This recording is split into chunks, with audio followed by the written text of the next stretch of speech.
Kia ora e te iwi and welcome to UFC on Sky Koravinda Hunia Tōku Ingoa. The UFC promotion returns to the US this weekend in Columbus, Ohio, where New Zealand's Flyweight Kai Kara-France will be featuring, and he'll be facing Dagestani Askar Askarov. And Kai joins us now from Ohio. Kia ora, Kai, and welcome. Kia ora. Thank you for having me. No problem at all. Thank you for coming on. I know you had a training session today, so how has that been going for you? Yeah, no, I feel good. Just sharpening everything. Good to link back up with my coaches, Eugene and Twist and Frank that's already over here. So yeah, now I feel good, ready to go. So just counting down the days. It feels like we've been kind of having this conversation for a little while now, talking about titles, you know, what fight would lead you to that arena. Is this the one? Are we officially on the road to the title now? And by we, I mean Aotearoa, New Zealand, of course. Well, yeah, hopefully. That's how I see it, and that's what's where my focus is. Just one guy. I guess that's the best way of doing it. Control what you can and let everything else take care of itself. So for me, that's just staying present, you know, focusing on the task at hand, and that's Askar Askarov. So number 2 guy, take him out, and I just don't want any excuses. I want to be champ, and I want to be fighting for that belt by the end of this year. So, you know, I'm not naive and to overlook anyone. So that's why I've just been staying in the gym and, you know, keeping my focus on one person. So, yeah, I feel more than ready. Pretty much the best thing for my career was to stay active, make up lost time. From this pandemic that we've lost 2 years. You know, usually we fight 4 times a year, and at that point in time we're only fighting twice. So for me, you know, I just wanted to stay active, you know, while you're hot, and continue this run and this momentum. Yeah, you've been doing exceptionally well considering the conditions. In fact, all the boys at CKB have been quite active, sometimes a bit more so than those American-based fighters. After that win against Cody Garbrandt, you thought you had warranted a title shot. So too did Askar Askarov after beating Joseph Benavidez, which has just been over a year ago. He fought him. It's turned out that you have to face each other to have a chance. What has been the word from the UFC, you know, of a result of this fight? Have they said anything or cued anything to you guys that this will lead to a title fight? Nothing's been set. You know, the UFC are really good at picking their words. They never really say yes or no. But, you know, everyone's painting the picture like this is the #1 contender fight, and, you know, for a good reason. Beating a former champ, coming off 2 first-round knockouts. Askar Askarov undefeated in the UFC, took the former champ to a draw, and, you know, beaten most guys in that top 5. So this, you know, pretty much is that #1 spot. So that's all I'm focused on. And regardless of, you know, if the UFC guarantee me a title shot or not, you know, I'm coming in here and taking everything, you know. I've put everything into this. It's not just been an 8-week fight camp. It's been a 10-year fight camp, you know. However long I've been in the sport fighting, this is what it's building up to. So that's where my experience will come into play. And also, I've been active. Askar Askarov's had a whole year off, which is definitely going to play a factor in this fight. Having ring rust is not just a myth, you know. It's a real thing. And fight week's so fresh in my mind, coming off, you know, UFC 269, where these fight nights, just another night for me. This guy in front of me, just another guy. I don't need to put any more pressure that needs to be, and I'm just going to go out there, turn up, switch on, and yeah, it's my time. When you've been coming out and you've been getting these knockouts, it's of course been really, really exciting. But, you know, is there an element of having to put on a really exciting performance this time to ensure that you've done absolutely everything you can to get that title fight? Because sometimes it can be down to the way you fight as opposed to the result that you get. Yeah, exactly. This is a sport of entertaining, and people want to tune in if you're going to be exciting, and they don't want to see a wrestling match. They want to see knockouts. They want to see people, you know, going for it and really putting it on the line. So I don't want to put more added pressure on myself. You know, I'm not going to go in there and say, you know, I got to get a knockout. I've learned, you know, knockouts happen naturally. If you force it, usually they don't happen. So for me, you know, I'm maturing inside and outside the cage, and you'll see that. You've seen it every performance. I've shown a different side of me, or more composure. And for this fight, there's no difference. I'll be coming in, you know, just just doing my thing, and that's usually what gets me the win, when I stick to what I do well, and what got me here. So yeah, I'm not going to feed into any kind of added pressure, or fighting out of my own style. I've been working a lot on wrestling this camp, a lot on scrambling, and who's to say I can't take this guy down? So there's no secret. It's striker versus grappler here, and yeah, I'm planning on keeping it on my feet and putting him away. I have to agree with you there. In that last fight up against Cody, I felt you were the most patient you had ever looked in a fight before, considering going into it and expecting high volume striking. You did show a lot of patience. Is that something that you've taken away from that fight in particular, especially now that it has to change up, as you said, with the wrestling and with the scrambling in Askar Askarov? Yeah, definitely. There's a lot of confidence I can take away from that fight, and just build on that. That's why I wanted to take a quick fight and get Shopik in there, because that's the best way to make a name for yourself in this sport, and to climb the ranks and to eventually get a title shot. You got to stay active. You got to make people remember you and tune in, not just coincidentally turn the TV on and you're fighting. You want to make sure people, this guy's the one to watch. I'm going to tune in, and yeah, that's what it's all about. So for me, definitely took a lot of confidence from that last fight, and just back myself. I know I'm the best in the world. I know I've got all the skills to take anyone out. And now you're just seeing that. You're just seeing kind of everything aligning, everything coming into play, and that comes from the confidence comes from my camps. I really put everything into it. This is my life. This is what I dedicate my life to, and I've got a family to provide for. So when you put all that in the mix, that makes for a championship mindset, and that's just where I'm at. I'm so focused and ready to put on a show, and that's what I'll be doing come Saturday night. And it's my birthday as well, so you can't lose on your birthday. Those are the rules. You're not allowed to lose on your birthday. Yeah. Looking at Askar Askarov in a little bit more depth, though, Kai, we've mentioned about scrambling and wrestling, but how much did the wrestling and perhaps work against the cage have to intensify in this camp? Because he does strike, he does throw those leg kicks, he does throw those punches from range, but all roads eventually kind of lead to the wrestling. So how much intensity did you have to put on that? Yeah, so one of my main training partners is Brum. He's a Commonwealth wrestler for New Zealand, so he's someone in my camp that I use a lot. And if I'm keeping him off me and keeping up with his scrambling, I'm doing something right. So this is one of the guys that we use and bring into our camps when we're fighting these elite wrestlers, and just to get that look that we need. But we have so many other looks that we bring into the gym that help us out. So many guys that we can pull from. So no, we're in a good place, and I'm like I said before, I'm happy with the camp and where we're at. So I got pushed hard for 8 weeks, and if 10 guys can't break me in a spider, one guy's not going to do anything. So I'm pretty sure this guy won't take me into any position or any place that I haven't been to before in this fight camp. If I got to dip into a reserve tank or and go 3 rounds into a war, into a battle, 3-round battle, or if I have to go one quick round with just scrambles, high pace, and then find a way, and that I'm prepared for every kind of situation and scenario. So yeah, I can't wait. Another thing that comes up with your fights, Kai, and I hate to say it, is you coming in as the underdog. This seems to be a pattern with all your fights, and you have done very, very well to prove people wrong. It's happening with this fight as well, so what are your thoughts on that? This is the story of my life. I've always been the underdog. I've always been the smallest in my class. At high school, boys is the smallest in the room, but I'm the hardest worker in this room. So that's been installed in me since I was young. My family's always had to work hard, and I've kind of just fallen into that same mindset as well. So you can count me out. It just fuels the fire. And if you counted me out like my last one, look what I'm capable of doing. So that's why it's all a recipe of just aligning everything. When I'm feeling confident, I know I'm the best in the world, and now you're seeing it. So yeah, that's all I got to say to people that are doubting me.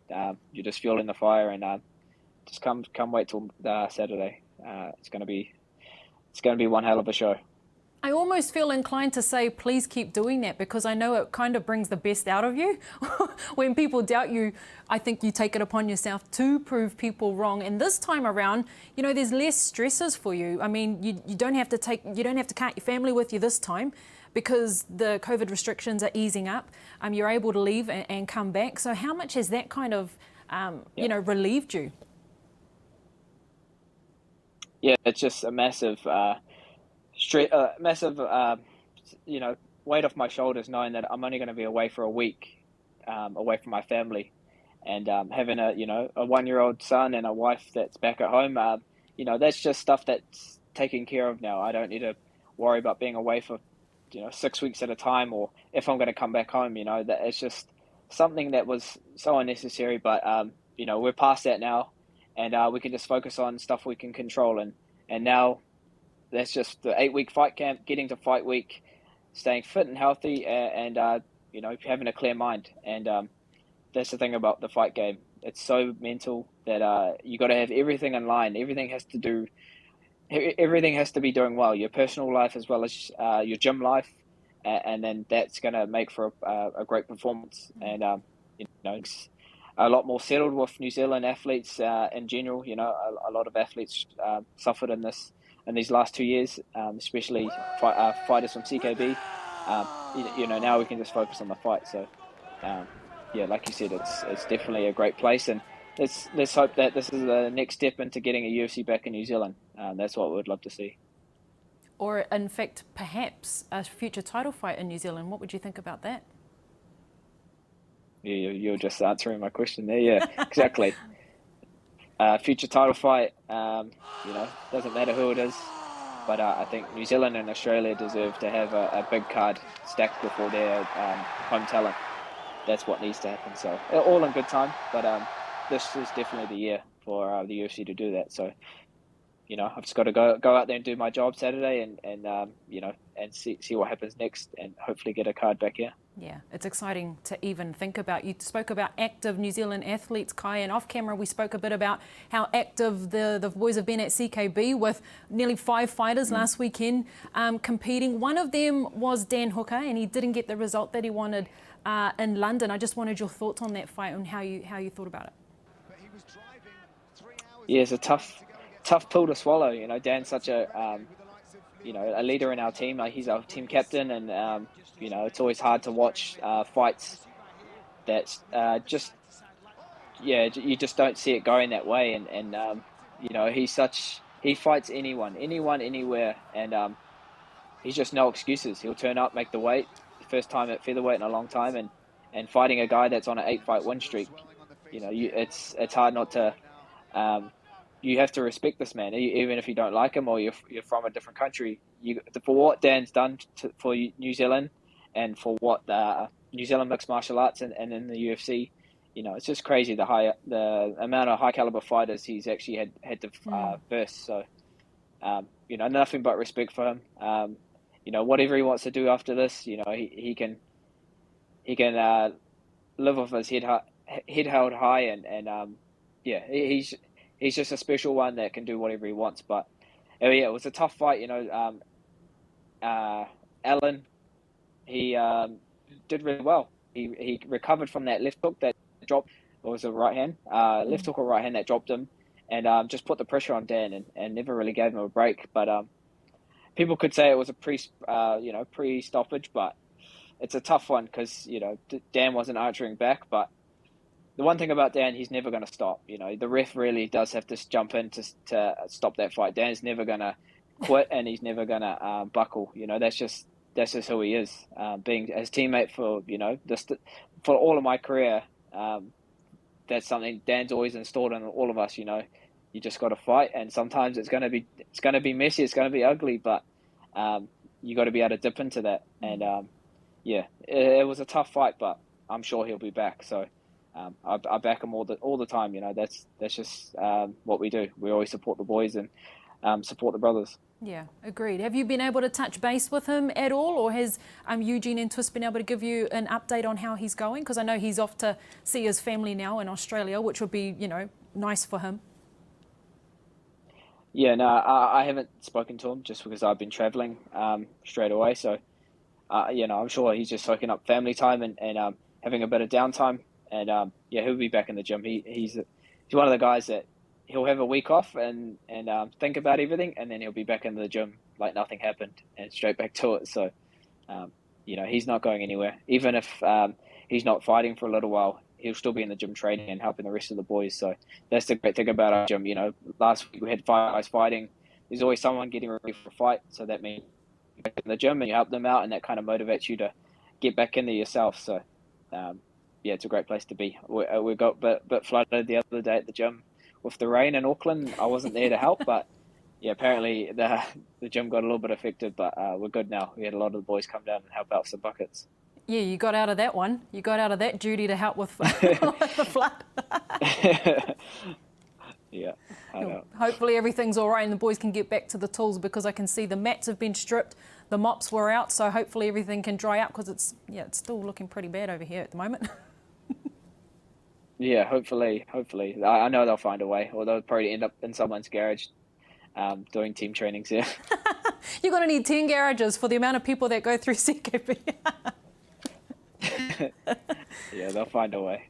Kai, before you go, we have a little segment called the Quick Six, and I just wanted to go through that with you. It's a quick 6 questions, some of them to do with fighting, some of them not. So a quick fire round, we'll see how you go. All good. All right. Question number 1. Yep. What is your favourite song?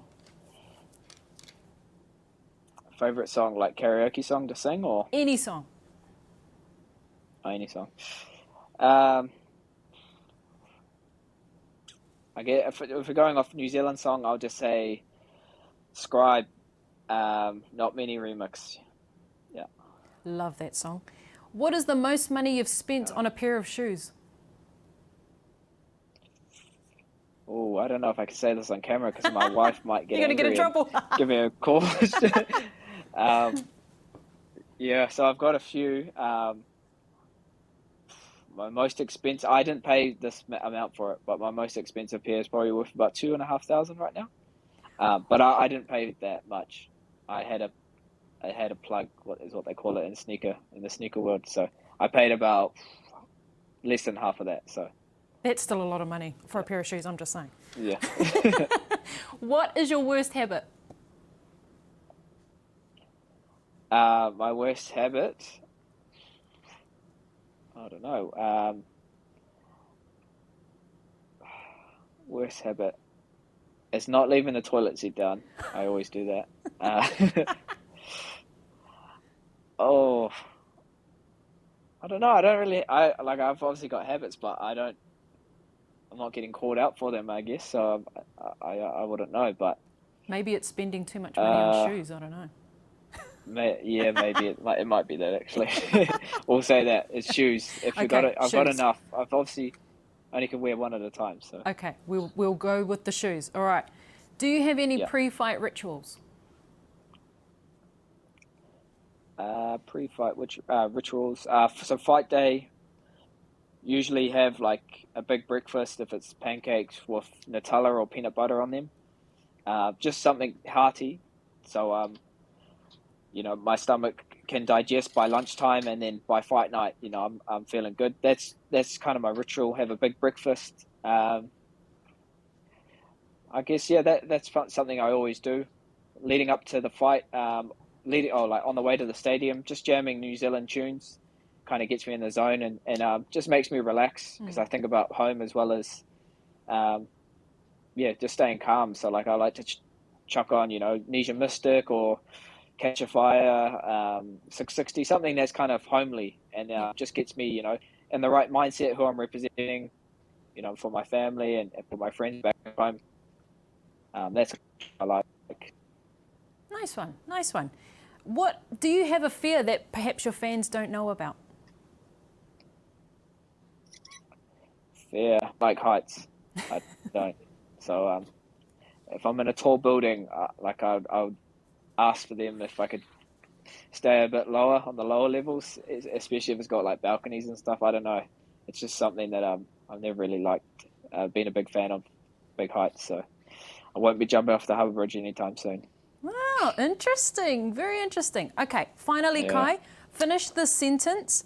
My best piece of advice is... Okay. My best piece of advice is, if you have a passion or you have, there's something you want to do, just commit and go for it.